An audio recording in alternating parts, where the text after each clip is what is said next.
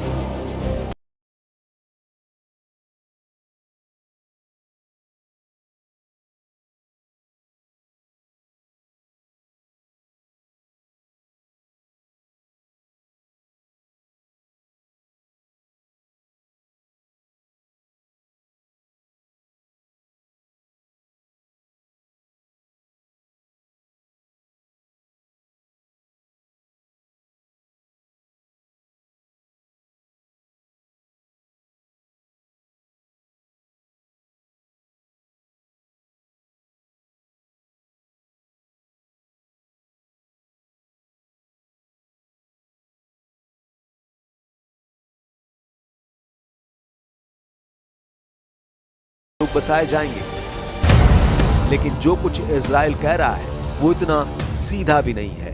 Israel चाहता है कि उसके सैनिक दक्षिण गाजा में मौजूद रहें, वहीं हमास और मध्यस्थ देश चाहते हैं कि यह संघर्ष स्थायी रूप से रोका जाए। यही वो टकराव है जिसने दोनों पक्षों के बीच समझौते को अभी तक कागज से जमीन पर नहीं उतरने दिया। इजराइल के आंतरिक राजनीतिक दबाव भी बढ़ रहे हैं। कुछ कट्टरपंथी मंत्री इस डील का विरोध कर रहे हैं। उनका मानना है कि हमास से किसी भी तरह की बातचीत युद्ध को अधूरा छोड़ देना है। इन सब के बीच गाजा की आम जनता, जो इस युद्ध का सबसे बड़ा शिकार बनी है, एक स्थायी समाधान का हल चाहती है। भूख से बिलखते बच्चे और बंधकों की रिहाई की मांग, सब कुछ इस उम्मीद में बंधा है कि शायद अब एक नया सूरज उगे।